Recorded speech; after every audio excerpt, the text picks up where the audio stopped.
Hello and welcome to the OASIS DITA to XLIFF and Back webinar, Understanding the Technical Solutions. I am the organizer of this webinar and I work for OASIS. You will see on your screen my contact information and feel free to send me an email at any point. The first thing we're going to do is we're going to review a few tips on how you manage this software package that we're using today. To reduce or expand your control panel, and that's the box on the right side of your screen, there are three arrows. They're located on the side tab on the left part of your control panel. So that will reduce or expand your control panel to get it out of your way so you can see all the slides. If you have a question, feel free to type your question in the question box and send it to me at any point during the webinar. We will review the questions at the end, time permitting. If you would like to reduce the presentation window to see your other browsers, click on the square tab once again. It's that side tab on the side of your control panel, or select View in your top menu and choose Windows. This webinar will be available in a few days at the following link, and once again I will send this link around to everyone who is logged on during the webinar. If you would like more information about joining OASIS, this is the other link that you can go to. So with that, what I would like to do is introduce Brian Schnabel. He is the information architect from Tektronix, and I will hand control over to Brian. Thank you, Dee. You're welcome. I'm back, Brian. Okay. Oh, okay. Hackos is back. The reason this is kind of entertaining is because Joanne was having technical difficulties, so I was just in the process of giving her presentation, and then I was going to present as myself a little bit later, but rather than doing that, I will let Joanne present as herself, and then when my turn comes, I will present as myself. Okay, Brian, thanks. Sure. Can you hear me on this phone now? We can.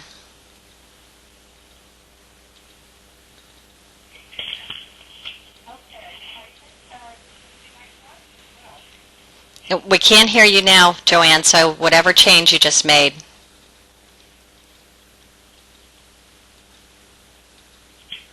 Okay, we're back again. How's that? Perfect. Let's go. Okay, I'd like to welcome everybody. Sorry about the delays, but the connections here have been really difficult.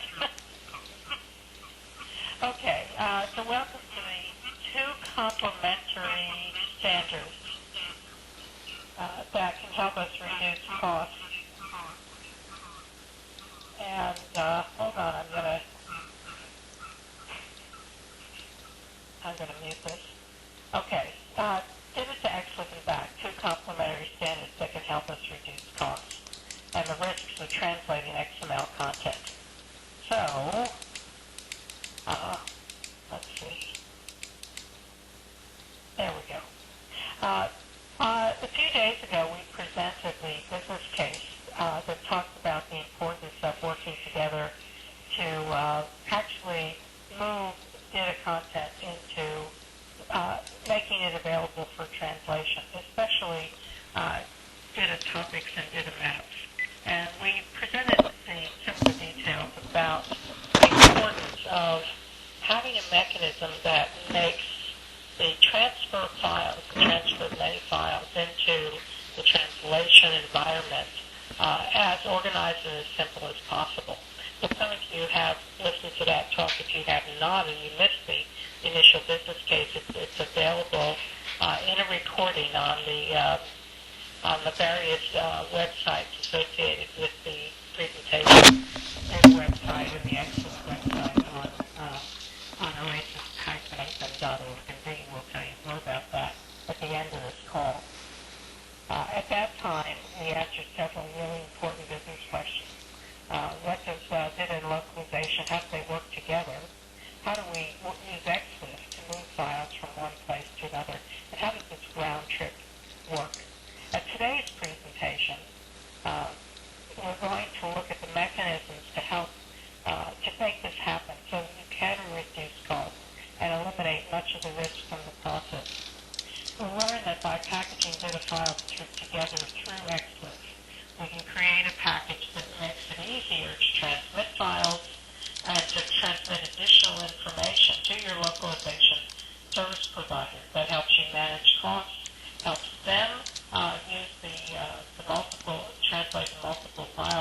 that they're receiving from you in a much more organized and thorough way.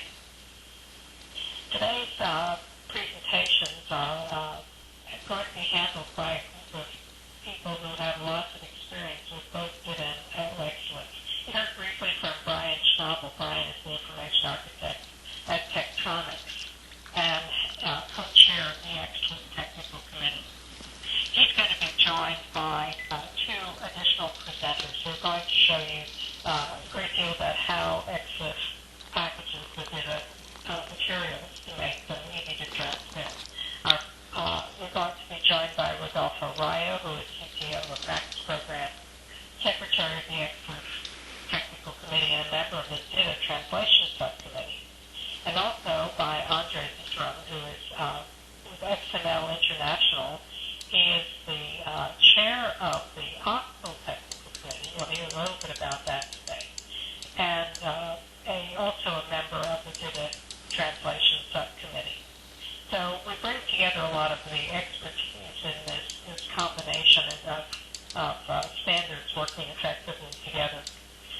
The one committee that has been supporting this effort is the DITA Translation Technical Subcommittee, which is a subcommittee of the DITA Technical Committee. We handle in that committee issues critical to localization and translation of DITA documents, DITA files. And we're interested in enhancing the DITA specification so that it's most useful in the translation environment. We've issued a number of best practices regarding translation in DITA, which you can find on the website dita.xml.org. The XLIFF Committee is responsible for the development of the XLIFF specification. The XLIFF stands for the XML Localization Interchange File Format. It's intended to give software developers and technical communicators a single interchange file format that can be understood by your translators, by the localization service provider, who then is working usually with individual translators around the world. So this is the kind of combination of expertise that we're bringing you today in this technical presentation. So I'm going to end this and then turn over the presentation to Brian. Okay, Dee, if you can switch for us. There we go. Yep. Great.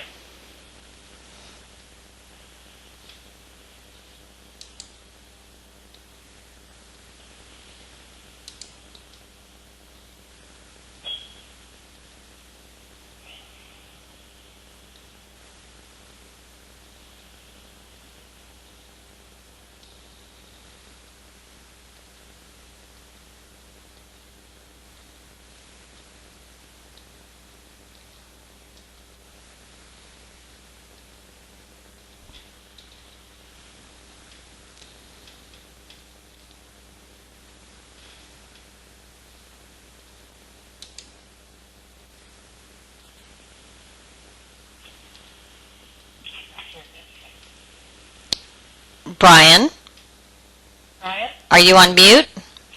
Hello? Perfect. Yeah. Okay, thank you. So I'm going to give a technical explanation, a brief technical explanation of what XLIFF is. And then I will turn it over to Andre, and Andre will give a detailed technical discussion of the entire round trip, some of the techniques used in the XLIFF DITA round trip.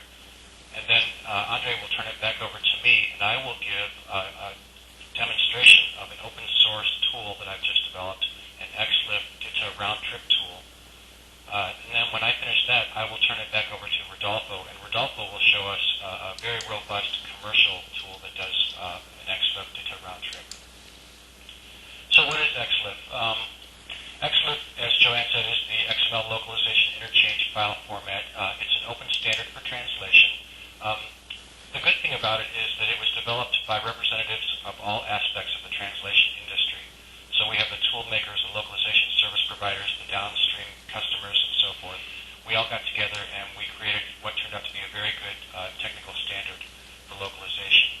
It's easy for the localization service providers to process, as Joanne said, and it has standardized methods for automating workflow, translation word counts, translation memory, segmentation, and several other things that are important to the localization So it supports the classic extract and merge paradigm, which is very efficient. But the nice thing is that it enables automation. So very quickly, the way that works is you start off with your source document or documents. You extract the localizable strings and format information into an XLIFF file. The XLIFF file then is opened by the translation tool, whatever tool the translator uses. Most are XLIFF enabled. That's where the actual translation takes place. From there, at the end of that translation, what you have is a bilingual XLIFF file now, which is very nice because then you can import the XLIFF file into the original format.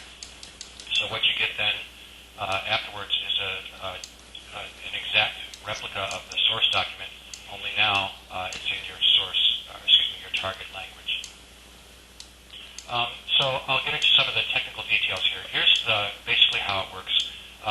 Along with all of the other hierarchical information and so forth, you have the meat of the operation, which is the translation units. The translation units have a source element and a target element.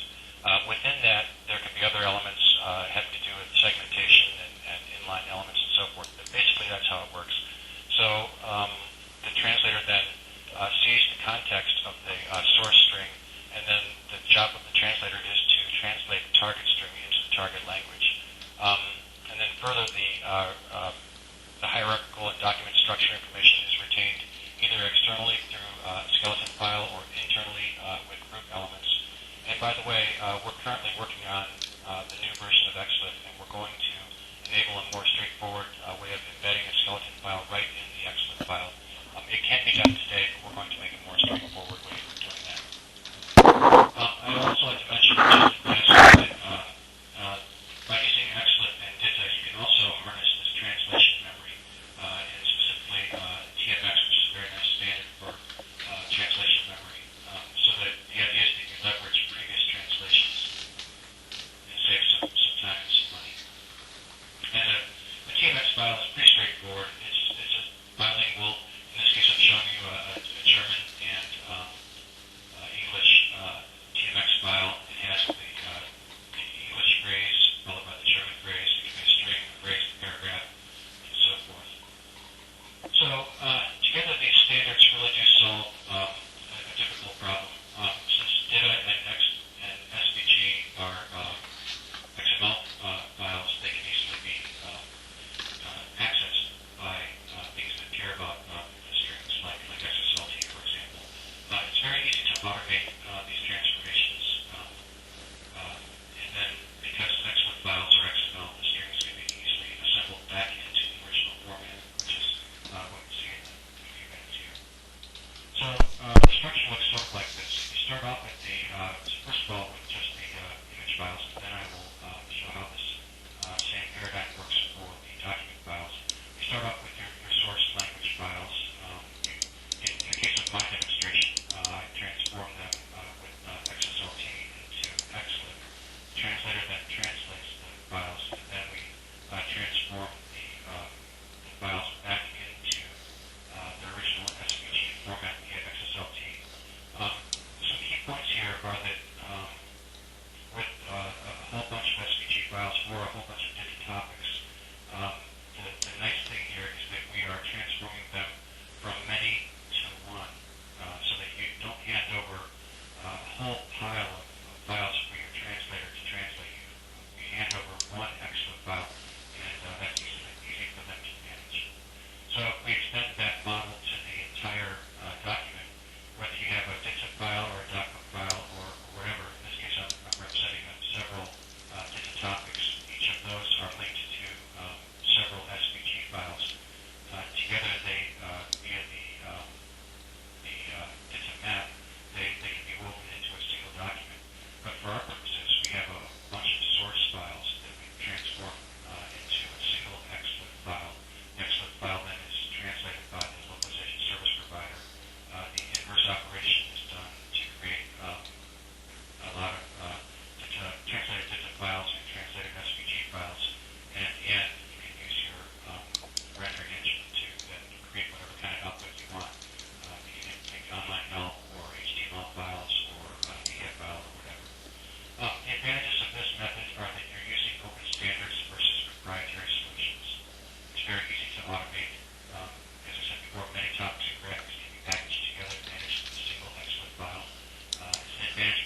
I have, I'm conscious I only have 20 minutes, so as not to take up time for my co-presenters, we'll go straight into it.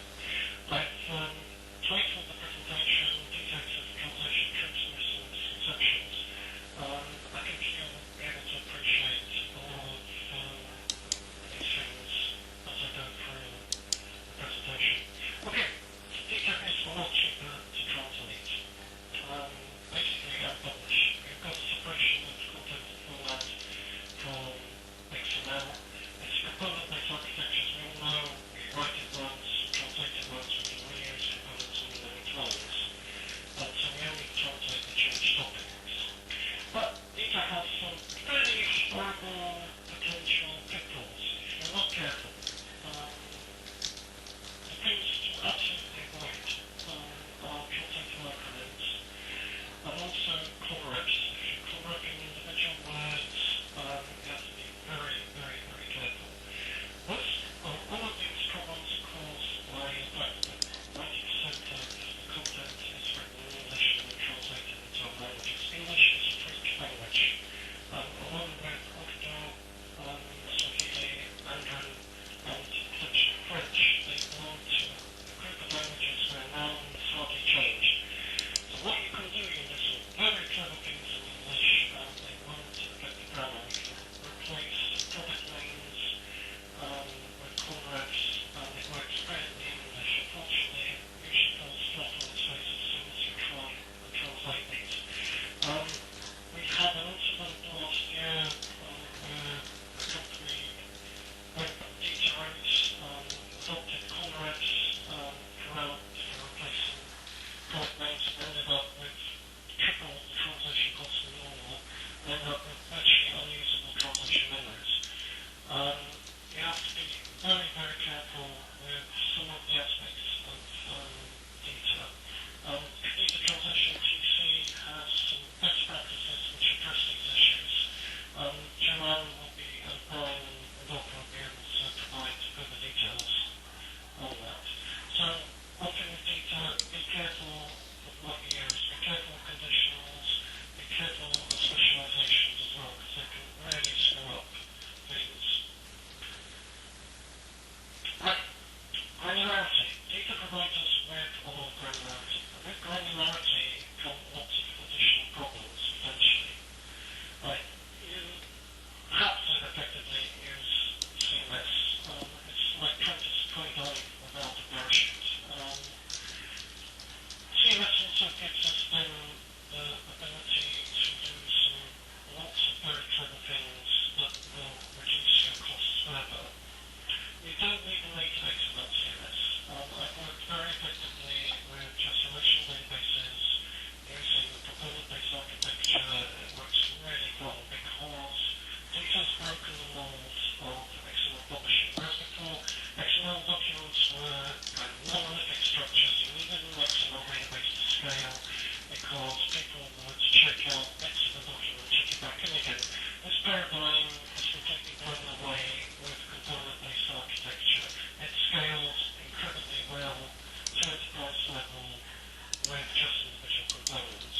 Links are absolutely important, and whatever CMS you use, you need to make sure that all your links to images and links to other documents are maintained, that referential integrity is contained through all this. You need to also then view a completely different way of working for translation. You need to translate topics as soon as they're available. This increases project management costs because it's sending out lots of little files and drip feeding the translation providers.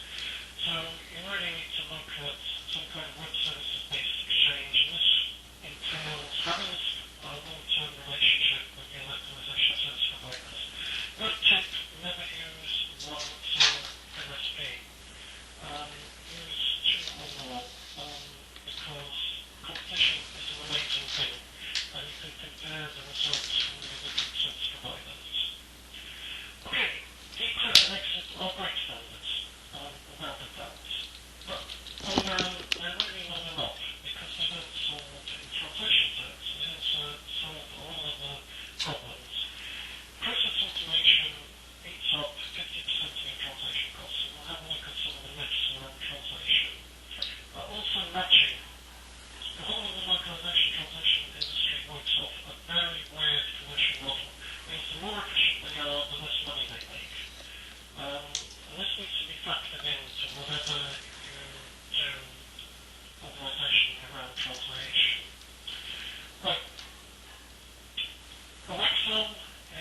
coaxial reference architecture, we have everything underpinned by XML10, which is XML text memory. XML text memory is the core part of the whole process.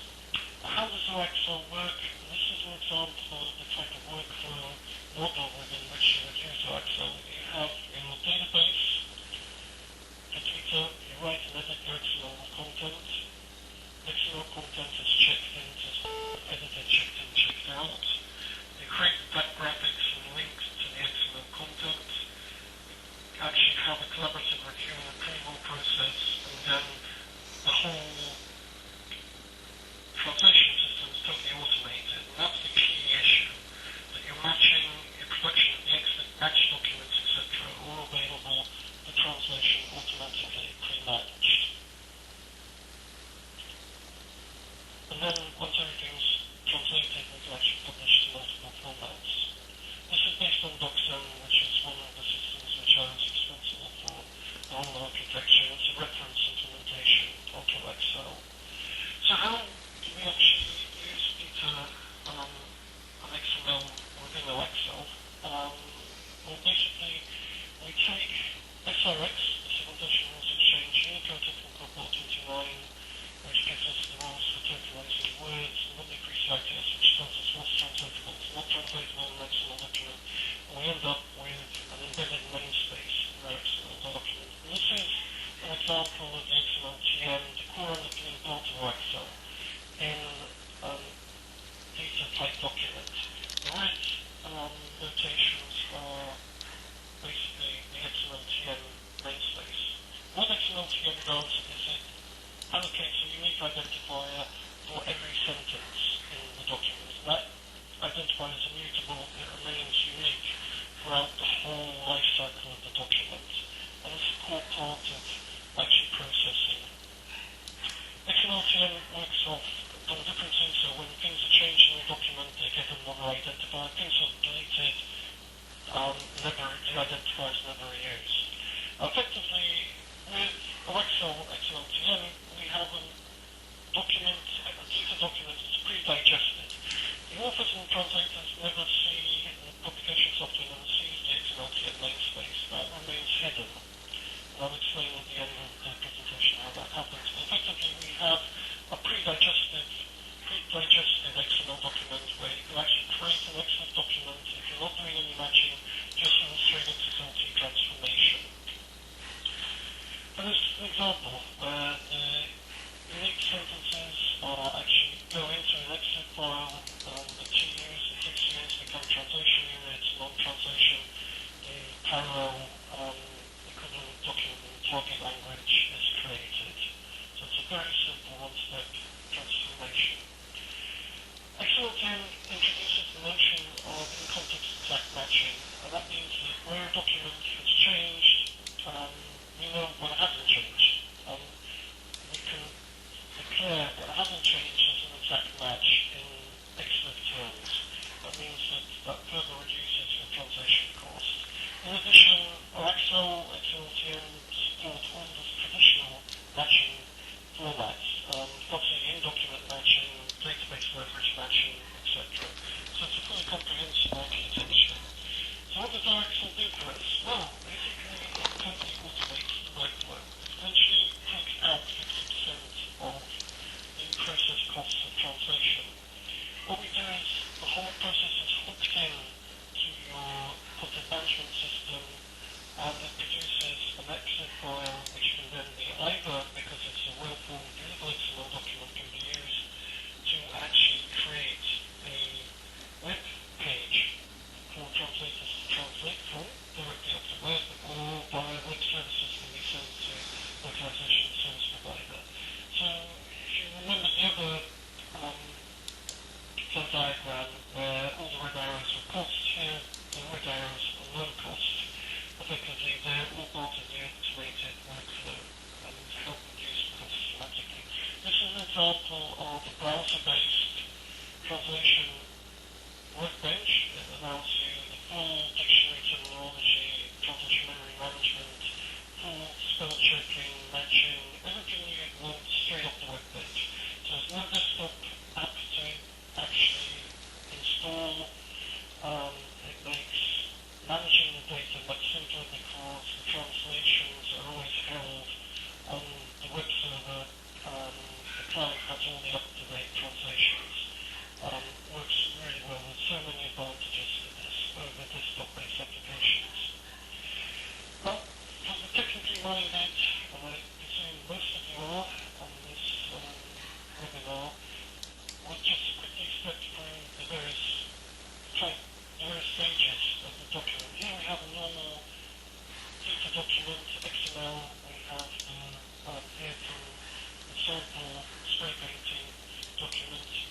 In today's XLTN, the XLTN version actually gives us unique identifiers for every single sentence. Now normally we wouldn't want the authors or publishing software or translation software to ever see this, so we don't. This is actually hidden and packed in the main document, so we have two versions of the document effectively. One which is XLTN encoded, which lives as a processing instruction basically for encoded. That's used to unpack and create a beautiful XLIFF file with matching, etc. That can either go out to an XLIFF aware tool to actually help with the exchange of data, or to drive a desktop tool like Rodolfo will be demonstrating later on. And I think within my time, if you have any further questions, here are my contact details. You can always get in touch with me. I've been responsible for implementing these things over 8 years and have the paradigm very well established. And it's awesome when you see it working. Thank you very much. Back to me. Thank you, Andre. Okay, Brian. Thank you, Dee. Thank you, Andre. I always very much enjoy Andre's presentations. So I'm going to then try to take a little bit of a breath here and move it from abstract to some examples that really just show you this process. Like I said, I'm going to show a very vanilla open source tool here that'll just step through the some of the various things that Andre just talked about. And then I'm going to quickly hand it over to Rodolfo, and then Rodolfo will show his more robust commercial tool. So the way this open source tool came into fruition is that the chair of the DITA technical committee asked me if I could try to use my XLIFF round trip tool on DITA to see what would come out the other side. A little bit of history. A couple of years ago, I wrote this open source tool. You can see the URL there at the very bottom, called the XLIFF round trip tool. And basically, what that does is it takes a single XML file of any flavor, as long as it's well formed, and it will turn it into an XLIFF file. The translator can translate it, and then it will turn the translated XLIFF file back into that exact same file format. So I started off with one of the samples that you can get at the OASIS website from the OASIS Open Toolkit, and I fired up my XLIFF round trip tool. That's what it looks like. It's really nothing more than that square in the upper right-hand corner. What you do is you choose your XML file that you want to translate. In this case, I went and I chose the Garage Concepts Overview file. I clicked Transform, and sure enough, what came up the other end was a perfectly valid, lovely XLIFF file that has source and target pairs here. So I thought that was pretty good. I did a quick and dirty translation into German, and then I said, okay, I want to turn that back into XLIFF. I clicked the turn it back into XML button, and sure enough, I got a very nice translated topic. And then I started thinking, this could be a problem. This could be a problem because the beauty of DITA is that it's many, many, many topics. And if I were to use that tool, I would have to spin each one through. And at the end of the day, I would have spent a lot of time transforming a lot of files, and then I would have a lot of XLIFF files to dump to my localization service provider. Not an ideal situation. So as I said, the unique challenge here is that the strength of DITA is actually that it's a whole bunch of files. So the strategy was to take advantage of DITA's map file in order to manage those many files and to create an XSLT that could then convert them into a single XLIFF file. So this is sort of the architecture of the new tool. Just a quick mention, the new tool shortly to the public. I want to make sure that I get the licensing correct so that if they want to, it's an open tool can make use of this tool. So anyway, this is how it works. Very simple. This is a standard DITA hierarchy. You have some maps, you have some concepts, which are a variety of topic. You have some tasks, and in many cases you also have images. So if we were to look into these concepts, we would see that for this demonstration I'm about to give, that it's based on my guitars. So I have some concepts and then some tasks. And so then you can take these map files and then using the DITA Open Toolkit, you can render them as HTML files, online help, PDF files, Java help, etc. So in this demonstration, I'll just double-click the DITA to XLIFF batch file, and then I will get a single XLIFF file drawn from each topic and SVG element in that are referred to. And then this is a representation of what the XLIFF file will look like. That's actually one XLIFF file made up of many file elements. In this case, some of them are the actual topics, and some of them are the actual SVG files. Then the idea is that you hand that whole thing over to your localization service provider, they do the translation, and then you spin it back into your topics and your SVG files. Now, to represent that in this demonstration, I'm going to just do a pseudo-translation, which will just kind of garble up the text, and then I will hit I'll get the pseudo-translated XLIFF file, which will show, it'll have the source in English in this case, and then the pseudo-translation program just reverses from A to Z to Z to A, the lowercase letters. There's my whole method. Then I will do the XLIFF to DITA batch file, and what that will do then is read that XLIFF file, the translated XLIFF file. It will create translated concepts, translated SVG images, and translated tasks. And then I'll be able to use the rendering engine from the DITA Open Toolkit to spin out what I'll show you is the HTML of the nonsense translated file. So in the real world, you would use your own DITA files. If you were to use this tool that I'm about to show you, you would use your own DITA project. You would generate the XLIFF file via the interface that I'll put on it. You would have your localization service providers translate the file. You would run the import step, and then you would have a nice DITA project translated and SVG files if you choose to go that way.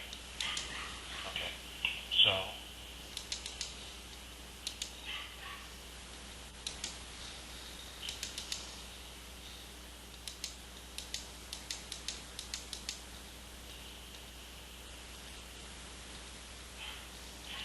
this is essentially the whole toolkit, the whole open source tool that I talked about. So I'll just, in order to give Rodolfo a lot of time, I'm just going to quickly go through this and show you each of the outputs. So the step one here is that I simply go off and I access this DITA project that I have here, this DITA pack. If I were to look at the DITA pack, it's got all of it's got two map files, it's got some concepts, it's got some image files, in this case SVG files, and if you were to look at the rendered version of that, as I showed you before, you would get a nice English DITA file, DITA package that would be rendered nicely as an HTML presentation. So I'll put that off to the side here.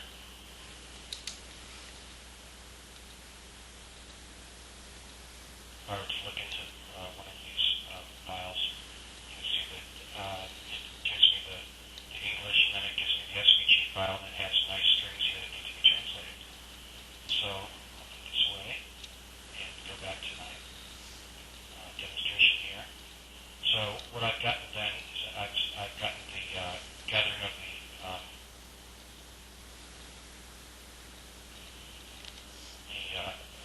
DITA files.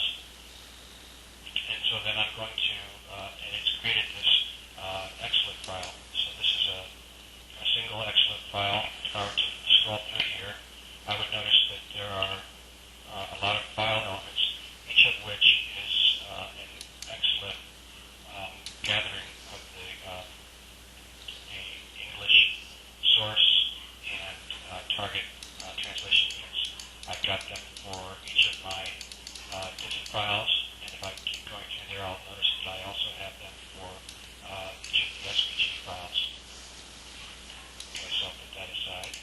And if I do the pseudo translation, what this does is it looks at the DITA file, it finds all of the translatable strings, and then it takes what used to be English strings. In this case, it translates them into the gibberish that I talked about. And it does the same for each of the topics and for each of the SVG files. So then I will do the actual transformation from that translated, pseudo-translated XLIFF file, the bilingual file, into a single, back into the same format, only this time we have translated concepts and we have translated images. If I were to look at one, we find that indeed the strings are now translated into the pseudo-translation language. And then if I were to render it using the DITA Open Toolkit,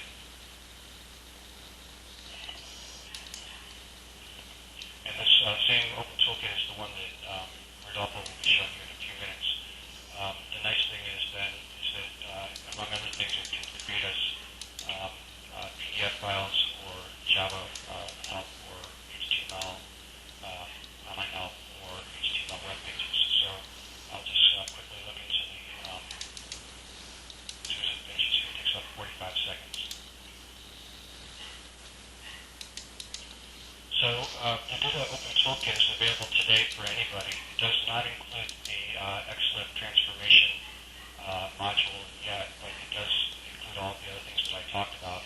And it really does work, and it makes, provided you have valid DITA topic files and a good couple of DITA maps, you can actually make it work to do your processing, your rendering, which is a pretty good deal.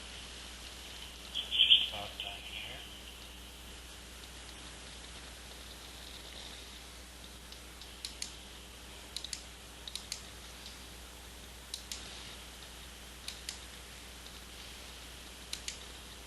Okay, so we've gone past the web processing part. So I'm going to, while it finishes off its other steps, I'm going to take a look at the results here. So it created this set of translated files, and it rendered them, in this case, as a web project.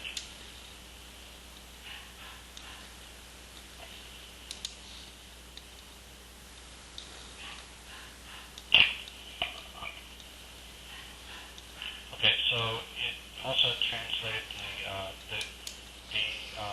Open Toolkit grabbed the titles for each of the topics that I said for it to include in this presentation, and it created the table of contents page, and then each of these is linked to a single topic, translated topic, which is taking its time rendering on my screen here. So each of the translated topics then has associated translated SVG files, which the Open Toolkit wove together to create this. It really did create it. It didn't take forever to look these things. So I'm not exactly sure why it's doing that. But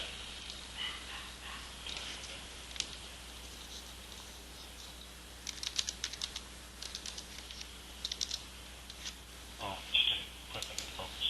Okay. So here's the translated SVG, the translated DITA file with indeed grabbed the correctly translated strings, not only for the DITA topic but also for the SVG file, which is nice. So this is an example of a hands-on vanilla working XLIFF round-trip tool that encapsulates all of the DITA files and the SVG files, spins them into a single XLIFF file, does the translation, and then spins them back into a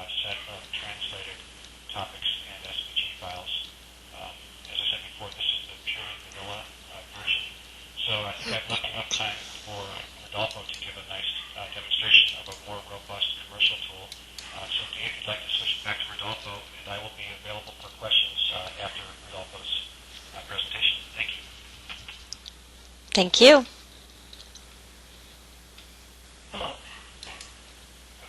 So now I'm welcoming you to this presentation. My name is Rodolfo Raya, and I'm going to show you how to use X to translate DITA project.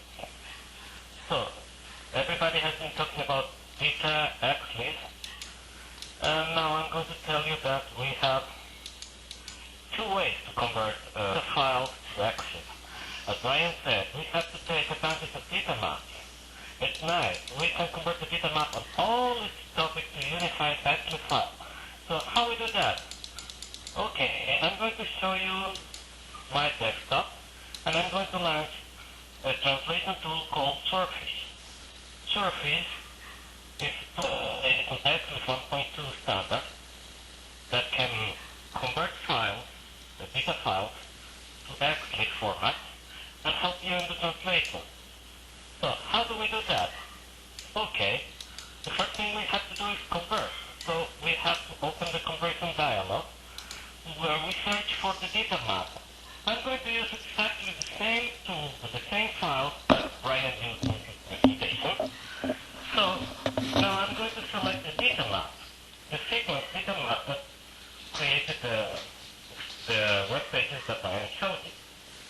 So I selected the DITA map, and it will create a DITA, an XLIFF file in exactly the same folder. It will already recognize that this is a DITA map, and I've selected language and country set.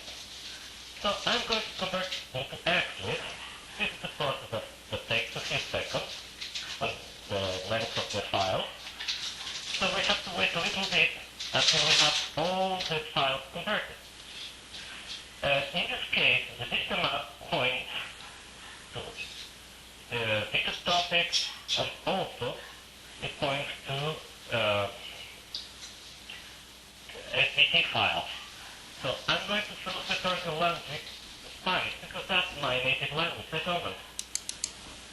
So I have an XLIFF file with a graphical user interface where I can enter my translation, maybe a translation from scratch. Oh, but translation from scratch is not a good idea, because we are talking about data, and data means that you will have a lot of topics and that you will be reusing translation, and sometimes you will make changes to your data files. So if you already translated a topic, you want to reuse them. And as Andre mentioned before, you would like to use them in context. So we can use your translation tool, in this case Surface, to leverage existing translation. So we select the initial translations we did for our topics, and then let's leverage everything. We covered the translation. It recovered 29 segments because I didn't translate everything before. I only had a few translated. I have now part of the document with translation, but not everything. I also have translation memory that I generated during previous translation. So I have another tool called English, 4 segments already translated. So I'm going to use this translation memory to enhance the translation that we already have here. So the first thing to do is enable the translation database where I have the translation from files. I will enable it, and then I will apply translation to all segments. The program will look into the database and apply translation to now 29 segments in a couple of seconds. So now we can see the translation, and we can accept the translation or reuse them. So we have for several segments already here. The translator, the final translator that uses the human translation, because humans for translating text will fill in the blanks, and then we will put all the translation. And then we can reuse this XLIFF file in our data. So what do we have to do after that? Okay, we have to save this file and do the opposite one dialog for converting from DITA to XLIFF.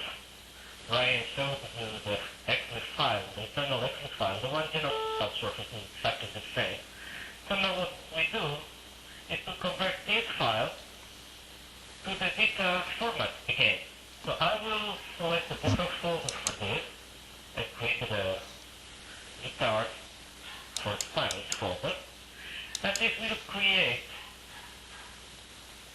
one that is similar to the one we have in the original English version and that we can use for publishing DITA topics. So I will open the DITA Open Toolkit, will new process, I will generate a PDF from the Spanish version. So, while we wait for the DITA Open Toolkit to complete the process, it takes a few seconds. So we have the output, the DITA Open Toolkit now, here. We have the DITA Art folder with the original English version, and now the DITA Art Spanish version has been created. And in this folder, we will have a PDF with all the translation we have done so far. Remember, we did not translate the full XLIFF file, but the DITA Open Toolkit will give you the PDF, or partially translated PDF anyway. Brian did a translation to his own language automatically. I used real translation into Spanish to generate it. So, the DITA Open Toolkit says that after 1 second it was able to generate the PDF. So, let's see what it has.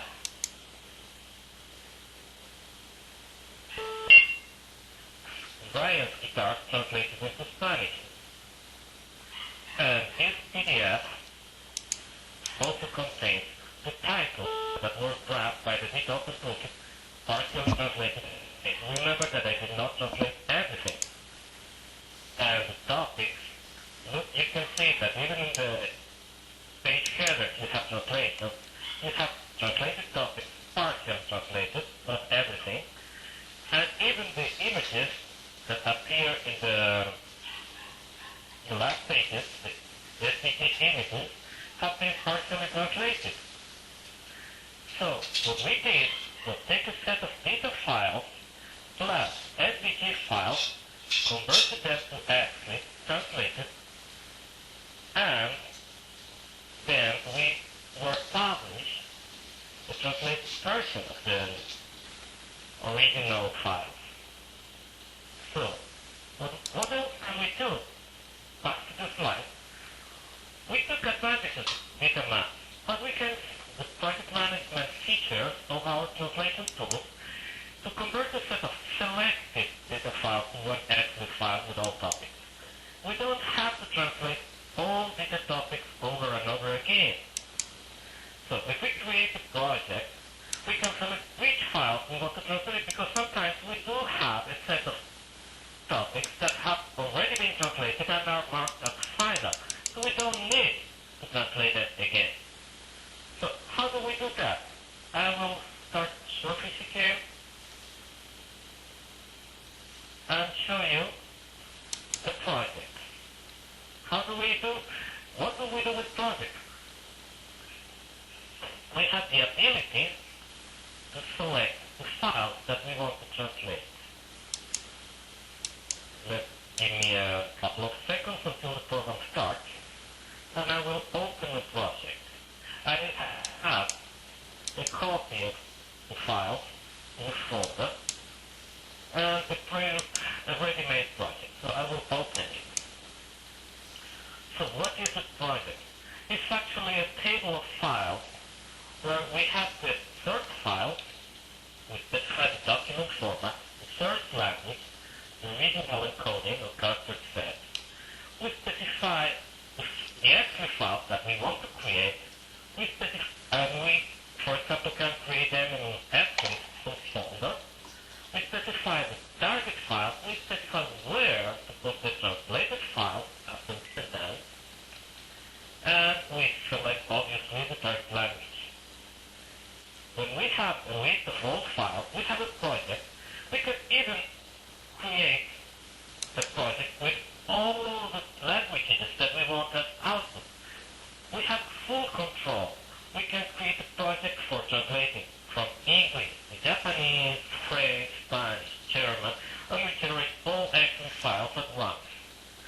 Then we send the files out to translation, and when they are translated, we just convert them back to original format. Conversion is simple. We just browse, select the project, and if we want, we can store the translations into a database. Okay, but how do we process files in projects? Well, let me show you how to convert project files to XLIFF format. We select the file, and then we have to select the segmentation rules that we are going to use. Because one difference between these two and the one that Brian showed is that your tool segments everything at element level, at phrase level. But in DITA parlance, it would be at P level. But we may have several sentences. And to maximize reuse, we want to use translation memories, translation databases. So it's better to work at sentence level in that case. We want to use terminology management because it's easy for translation. If we populate these small data terms the translator has to use, it makes your life easier. So I'm going to close Surface now and we'll do next slide, telling you how to save cost. If we use in-context exit matches, Andre talked about XML-TM, which is one technology that allows you to save translation. In Surface, we reuse the translation in context from the previously translated XLIFF file. It did all the automatic matching and all the unique identifier assignment automatically. You didn't need to do anything. You took the topics, translated, and set the original file. But if you have a translation method, you base normally a TMX standard, you can reuse. The main difference is that with in-context exit matches, you don't have to revise the translation. You know that they fit the perfect place, so you don't need to package them again. But whatever comes from translation memory may need to be reviewed. Also, invest in terminology. Use glossaries. It helps translators. And if you combine terminology with translation memory, you can have example-based machine translation technology that can use several translation tools including the technology and allows you to automatically adjust matches extracted from translation memory using the concept of glossaries. And this is what you have to look for in your translation tool for handling data. You need to be able to select sentence level segmentation, which is normally based on SRX standard, one of the standards mentioned by Andre previously. You can reuse them because you need a tool that will support in-context exit matches that helps you, that supports data customization because you may want to specialize your data vocabulary. So you need to support OASIS catalog and you need to be able to configure what elements to translate and what attributes to translate. And also get good text support. So, summarize. Why DITA? Because it's easy to extend to support custom needs. It's designed for content reuse. So you save a lot of translation on repeated text. Why XLIFF? Because it's easy to support customized data vocabularies. And all modern translation environments support XLIFF already. And you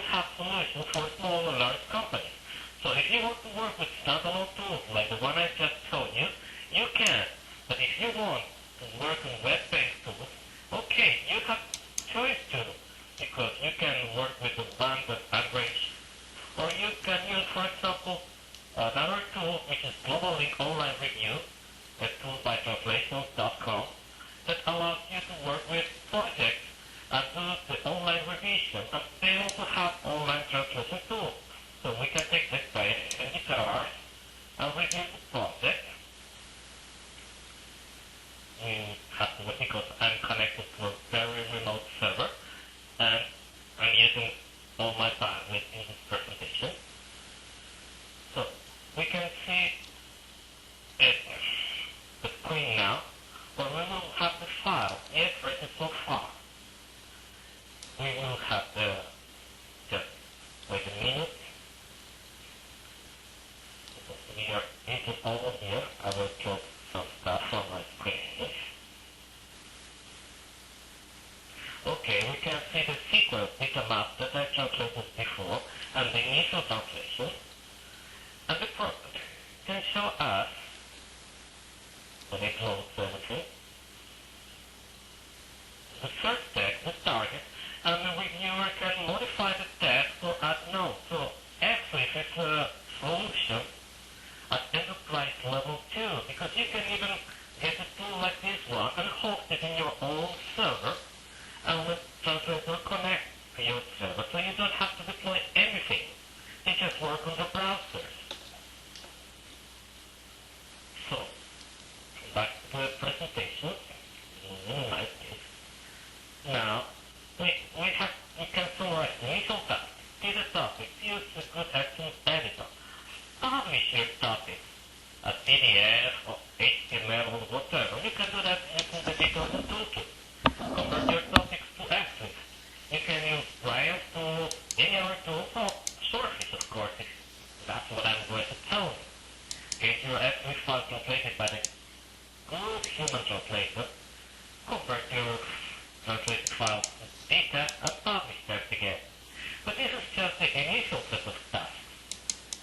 You will be modifying your DITA topics, so you will have to update your DITA topics, publish them again, convert the modified topics to XLIFF. But remember, reusing context exercises and you will save a lot of money. You can also reuse translation memories, get the remaining translation down, convert the translated DITA XLIFF file back to DITA, and publish them with the translated topics.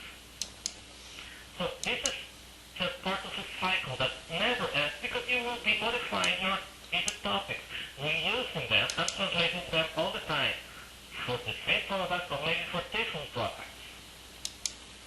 So, this is what I wanted to tell you. Now, I want to thank you for your attention.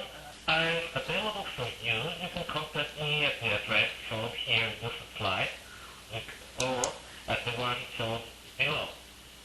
Now, I'm going to ask Steve to take control and start the question and answer session. Excellent.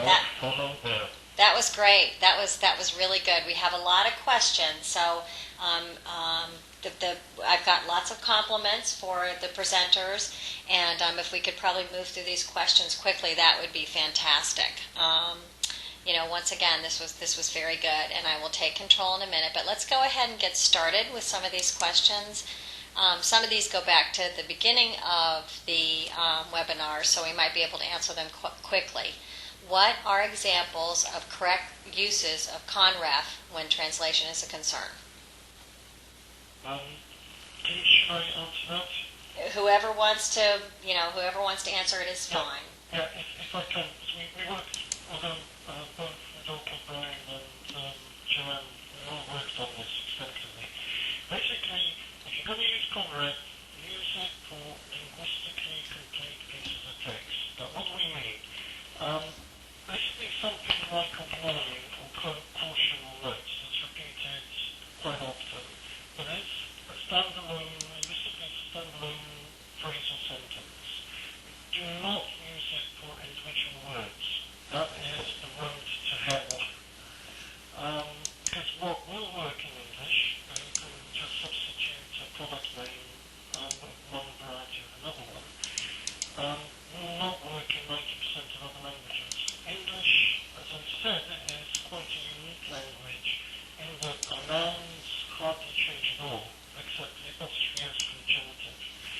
it makes actually substituting individual nouns very easy. This does not work in most other languages, where if you try this attempt, you end up with ungrammatical gibberish, which is not good for anyone. And Andre, we should mention that we have a best practice document that they can find on the DITA.xml.org. You know what? I've got that. Hang on one second. Right here. You want to say a word about this, Joanne? This site? You guys can see my screen, correct? On the focus area, DITA.xml.org is a wonderful source for best practice and other information. Lots of people contribute to the wiki, and we have the best practice documents, including the Congress best practice document, with lots of examples that people can download from that website. Yeah, this is really sort of the watering hole for DITA folks, and we will be uploading the presentations to this area as well. So once again, this is a very highly trafficked area. So once again, I'd like to point this website out as well. Yeah, if you go to the knowledge base, click on the knowledge base, which is the second area, right? I'm there. Can you see it? And yeah, there you go. You scroll down a little bit and find the translation topic. Okay.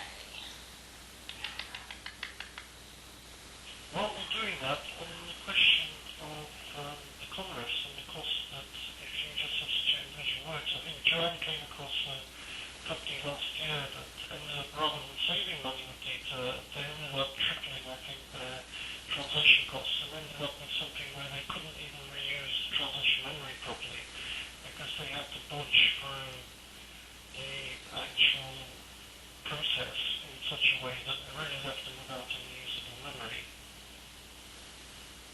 Okay, I'm not seeing it. Am I missing something? Similar thing goes for translatable attributes. Actually, translatable attributes have been deprecated after DITA 1.0. The other thing to bear in mind in DITA has a terrible design flaw that won't be addressed hopefully later on.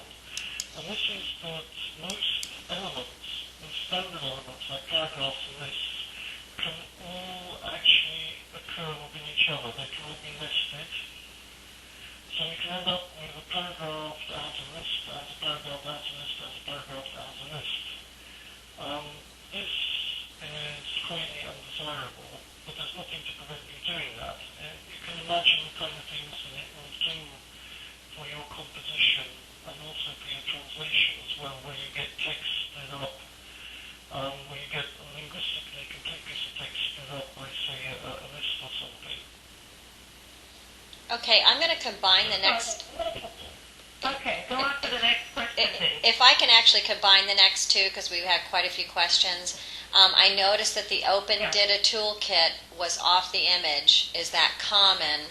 I'm not really clear on that. And then this was a request for recommendations for DITA training courses that will provide a basic understanding of DITA. And I'm wondering, do we have this on the focus area?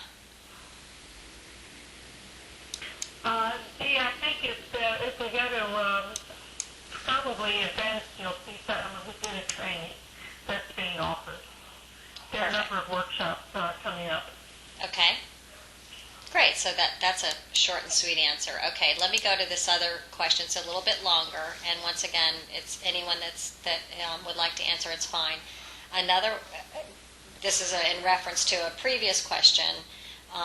Which CMSs are most friendly to integration with external tools? Does that make sense? I think my favourite is Alfresco. There's a good reason for that. Because it's open source. It's written in Java. I spent about 9 months with Alfresco last year doing various integrations.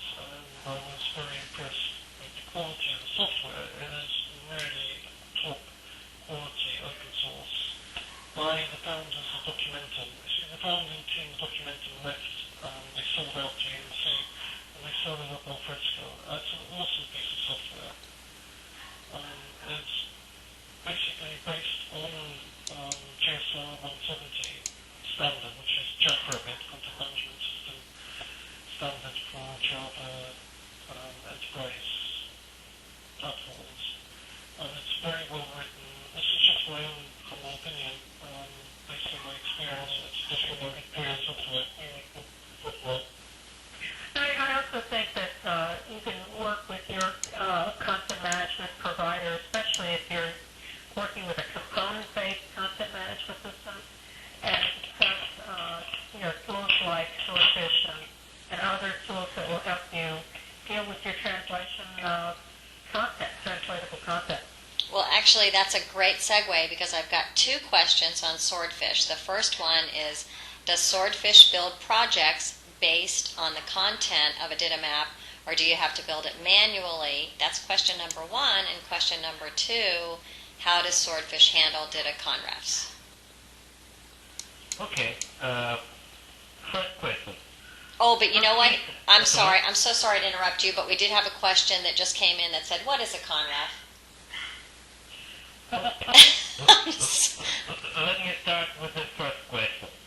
Swordfish is able to analyze the DITA map and read all the files mentioned in the DITA map, including the DITA topics, and if it finds conref, it reads it too. Then it generates a unified XLIFF file from the DITA map. You don't need to create a project manually. It does automatically for you. And if you want to create a project manually, because you're not interested in following the DITA map route, then you can just select a folder where you have all the files in them, and select all the files, and drop them into the project view, so it takes just a few minutes. That's simple. And what the conref is, okay, if you have a DITA topic and you have something that is repeated in many files, you have some text that you want, for example, a warning that you want to put in many different topics in many different places. What you do is write it once and write a reference in your DITA file. So the conref is a reference to an existing piece of text. And as suggested before, please make those reference pieces of text full sentences, full paragraph. Never make a reference to an isolated word or term. It could be risky when you translate to inflected languages. Yes. One of the other best practices I might mention is that if you're going to reference a warning in a topic, it's best to place that topic in its own file.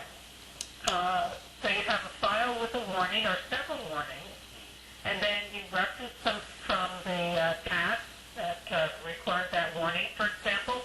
But you put them in their own separate files. We call those conref files. We call them, if there's more than one conref, we usually refer to them as collection files or collection topics. Don't worry about where they are. Swordfish can find them and include them in the translated XLIFF file. Would anyone else like to weigh in here on those questions? Okay, let's move on to the next one.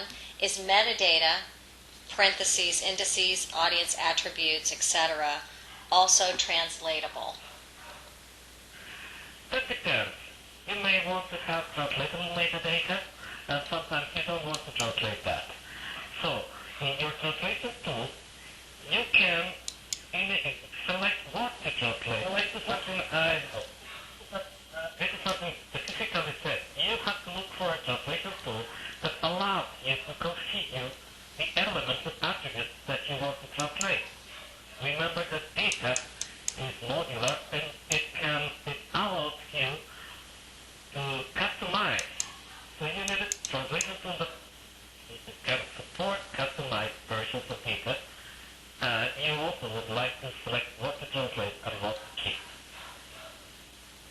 Could I also add, Rodolfo, this is Brian, that the XLIFF Open Standard does support conditional switches like that.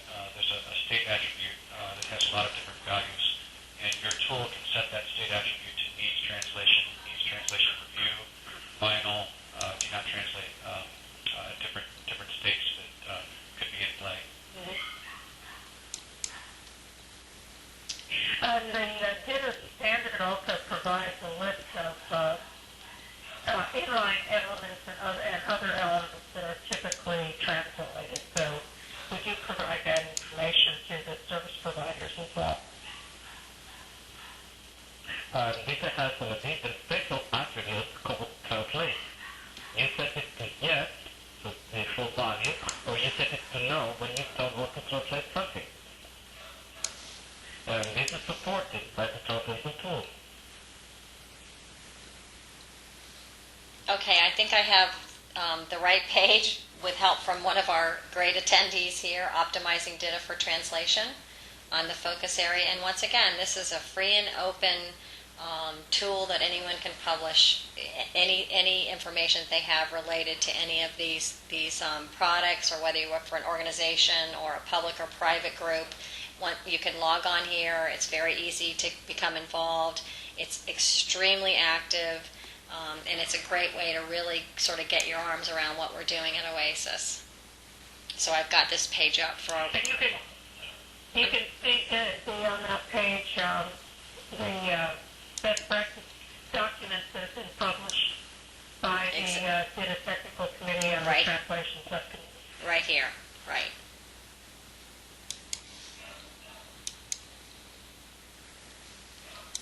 Okay, so let me just move on because we're running out of time and I want to get to our questions. We just have so many really good questions.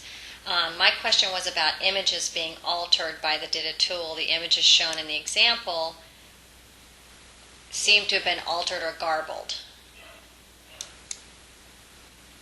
I don't know that. I didn't see that, but The images were not garbled.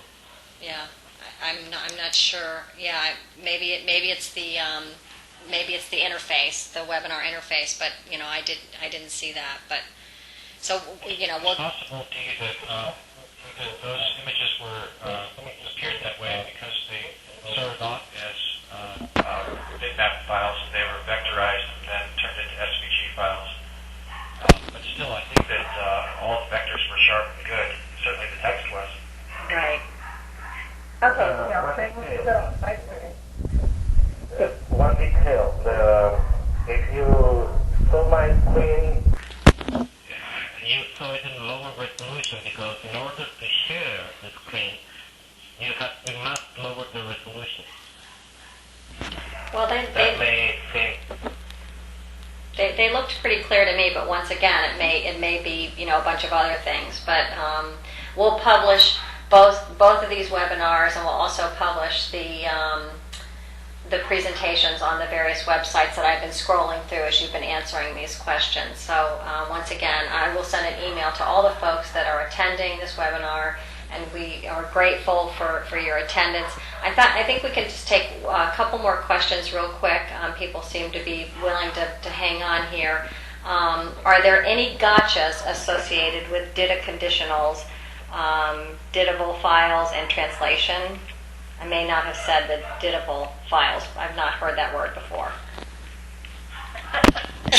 Well, I think that the comment that Andre made, the discussion that Andre had initially, that the DITA is perfectly translatable, that it has nothing to do with DITA. It has to do with the way you're writing your text. And, one of our concerns is dropping the words in from external files into the middle of a sentence.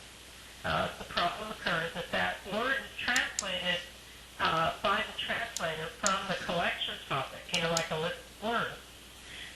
It may not critically then fit into a sentence in other languages. So I think that was the point that Andre was making so well in discussing the conref, the questions we have around conref. But I think DITA as itself really, so as long as you have good strings of text that make sense,